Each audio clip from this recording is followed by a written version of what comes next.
$11.7 billion. That's the global jersey market by the time the 2026 World Cup ends. Not all merchandise, just the shirts.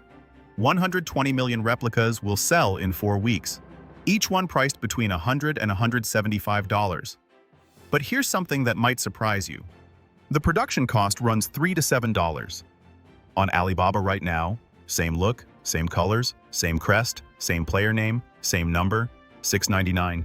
You pay $175, the factory gets $5, the other $170 covers brand, license, marketing, and 4 letters stitched on the chest. 2 jerseys come off the same factory line. One sells for $5, the other for $175. So what happens between the factory and the rack? The word jersey doesn't come from sports. It comes from a fabric, a knitted textile made on the island of Jersey in the English Channel. 300 years, and nobody bothered to correct it. The first World Cup jerseys in 1930 were heavy cotton. By halftime, they were soaked through and weighed twice as much. Players swapped shirts at the final whistle not as a tradition. They just wanted the dry one. Polyester arrived in the 70s.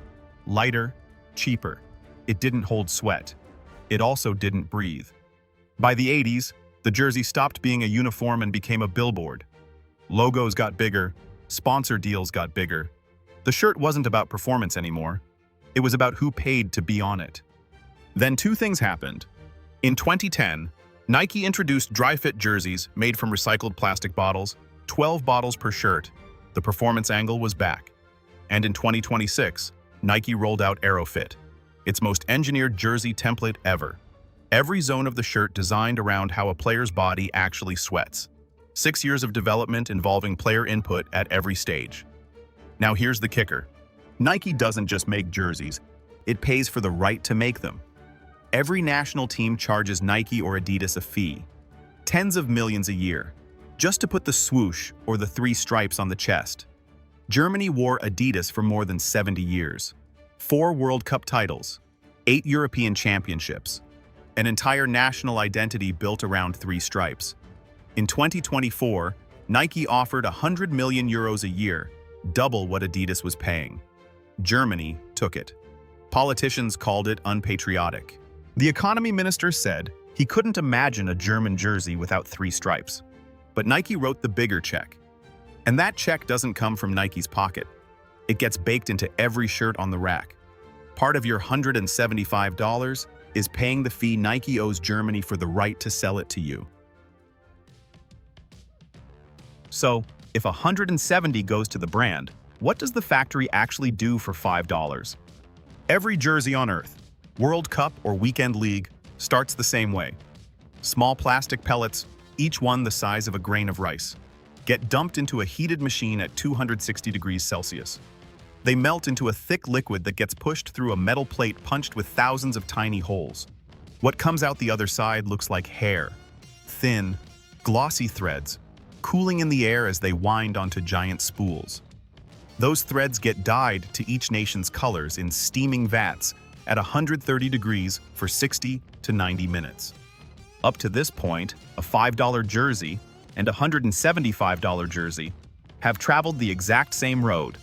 The split happens at knitting. Replica jerseys, the $100 version, use flat knit fabric. Machines weave a uniform sheet. Workers cut panels from the sheet. Sewing lines stitch those panels together.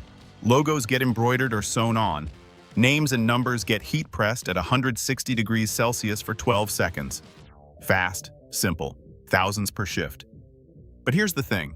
Authentic jerseys, the $175 version, go through a completely different machine. Nike straps sensors onto players during training. They track where each body runs hottest, where sweat collects, where fabric sticks to skin. That map gets fed into the knitting machine. And the weave changes across the shirt. Tighter where the body needs structure. Looser where it needs air. Hold a finished authentic up to the light and you can see it. Some zones almost sheer, others dense. 150 grams. The replica, 200. Now here's the wild part. The shoulder seam. Nike's Aero-FIT template placed a reinforced seam connecting the sleeve to the body higher on the collarbone than previous designs. On a mannequin in the lab, it sat flat. On a player under HD cameras, it didn't. The seam created a rigid ridge that jutted upward. Mbappe looked like he was wearing shoulder pads. Uruguay's players got compared to Shredder from Teenage Mutant Ninja Turtles. Fans who paid full retail saw the same bulge on their own shoulders. Nike's official response? Steam it at home. $175. Steam it. Now put both versions side by side on a rack. Same design, same color, same crest. From 3 feet away, identical. The authentic has Aero-FIT, zone-by-zone weaving, slim fit, laser-cut edges, and the ridge. The replica has standard dry fit, flat knit fabric, looser fit, embroidered logos, and no ridge. It drapes clean. In every photo you take wearing it, the cheaper version looks better because it doesn't carry the engineering that created the problem. $75 buys breathability for a professional sprinting at 35 degrees. You're wearing it on your couch. Before either version ships, every batch goes through pull testing. A machine grabs both sides of a seam and pulls until something gives. The crest has to survive 50 wash cycles without peeling. Quality control on a $5 product that retails for 35 times its cost. Industry tracking puts the number at roughly 1 in 3. About 35% of soccer jerseys sold globally are counterfeit. No recycled materials, no zone-by-zone weaving, no Aero-FIT, just standard polyester, printed in an unlicensed factory, shipped for $15. And here's the irony. The counterfeit drapes perfectly on the shoulder.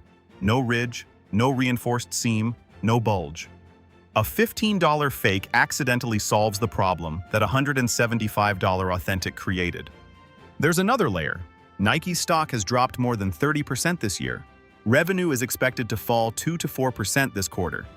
The company has banked its entire turnaround strategy on the 2026 World Cup.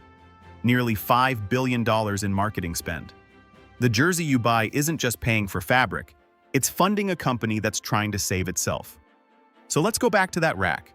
You know the word jersey was named after a fabric from a tiny island, and nobody corrected it for 300 years. You know Nike paid Germany 100 million euros a year just for the right to put a swoosh on the chest, and that fee is built into every shirt on the rack. You know 1 in 3 jerseys sold worldwide is counterfeit, and right now, somewhere at a World Cup watch party, someone's wearing a $15 fake that drapes better than the shirt Nike spent 6 years designing. $11.7 billion. That's the market. Your share is $175, and every dollar above 5 is paying for something that isn't fabric. That's the process. We reveal how things actually work, one story at a time. If there's something you'd like us to explore next, let us know. Until then, trust the process.